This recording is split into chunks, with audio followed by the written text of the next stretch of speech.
Hi everyone, welcome to Veggie Treat.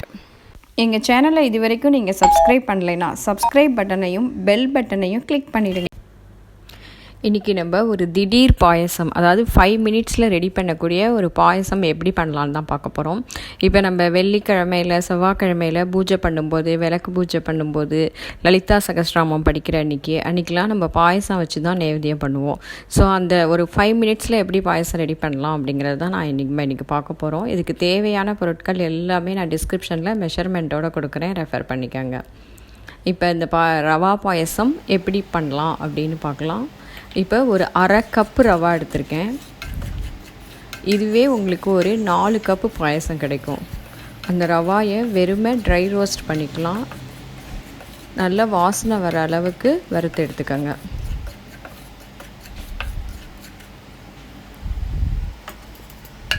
இப்போ நல்ல வாசனை வந்துருச்சு. இதை ஒரு பிளேட்டுக்கு ட்ரான்ஸ்ஃபர் பண்ணி நல்லா ஆற வச்சுக்கலாம். இப்போ நான் கடாய் நல்லா சூடாக இருக்குது. அதில் ஒரு 1/2 ஸ்பூன் நெய் ஊற்றிட்டு ஒரு 4 முந்திரி பருப்பும் திராட்சையும் போட்டு நல்லா செவந்து வர வரைக்கும் ஃப்ரை பண்ணி எடுத்துக்கோங்க. இப்போ அதே சேம் கடாயிலேயே சூடாக இருக்குது, அதனால் அதிலேயே ஒரு கப்பு தண்ணி ஆட் பண்ணியிருக்கேன். நல்லா கொதித்து வரும்போது நம்ம வறுத்து வச்சுருக்கிற ரவாயையும் போட்டுடலாம். இப்போ பார்த்திங்கன்னா ஓரளவுக்கு ரவா வெந்துடுச்சு.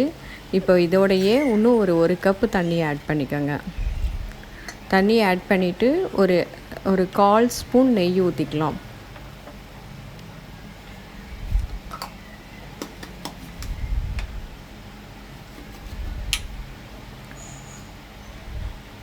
இந்த நெய் எதுக்காக ஊற்றுறோம்னா, இது ஊற்றின உடனே கொஞ்சம் சீக்கிரமே ரவா வெந்துடும். இப்போ ஒரு 1/2லேருந்து 3/4 கப்பு ஒயிட் சுகர் ஆட் பண்ணிக்கலாம். இப்போ இதோட வறுக்கலை, வெறும் பாதாம் பருப்பை சின்னதாக கட் பண்ணி வச்சுருக்கேன். அதை அப்படியே இதிலையே ஆட் பண்ணிவிடுங்க. இந்த ரவாயோடு சேர்ந்து வெந்துடும். அதுவும் இந்த மாதிரி பச்சையாக பாதாம் பருப்பை போடும்போது ரொம்பவே டேஸ்ட்டாக இருக்கும் அந்த பாயசத்தோடு சேர்த்து குடிக்கிறதுக்கு.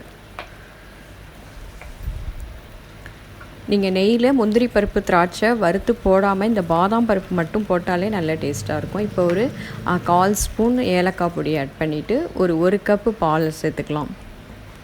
அதாவது நீங்கள் எவ்வளோ திக்னஸ் வேணுமோ, நல்ல தண்ணியாக இருந்தால் தான் இந்த பாயசம் கொஞ்சம் நல்ல டேஸ்டியாகவே இருக்கும்.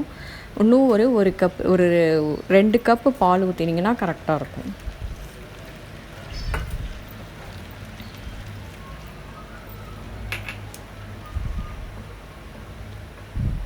இப்போ நீங்கள் கெஸ்ட்டு யாரும் வராங்க அப்படின்னு இந்த பாயசம் பண்ணணும்னு நினச்சிங்கன்னா இந்த ஸ்டேஜ் வரைக்கும் பண்ணி வச்சுட்டு பால் மட்டும் நீங்கள் பரிமாறுறதுக்கு முன்னாடி சூடாக காய்ச்சிட்டு ஊற்றிக்கலாம்.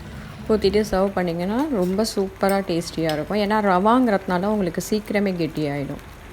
இப்போ நம்ம மேலே வறுத்து வச்சுருக்கிற முந்திரி பருப்பு திராட்சையே போட்டுக்கலாம்.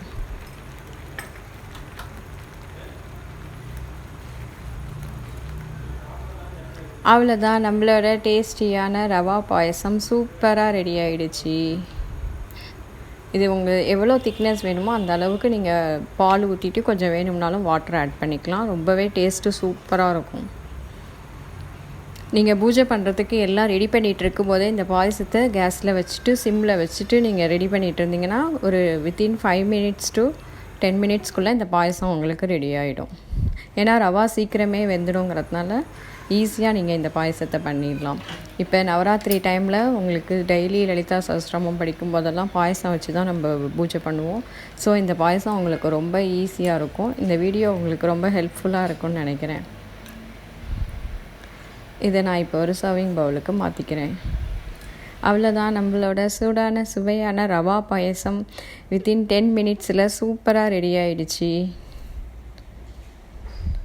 நீங்களும் இந்த பூஜை பண்ணும்போது நவராத்திரி டைமில் இந்த பாயசத்தை உங்கள் வீட்டில் ட்ரை பண்ணி பார்த்துட்டு எனக்கு கமெண்ட் பண்ணுங்கள். எங்கள் சேனல் பிடிச்சிருந்தா கண்டிப்பாக சப்ஸ்கிரைப் பண்ணுங்கள்.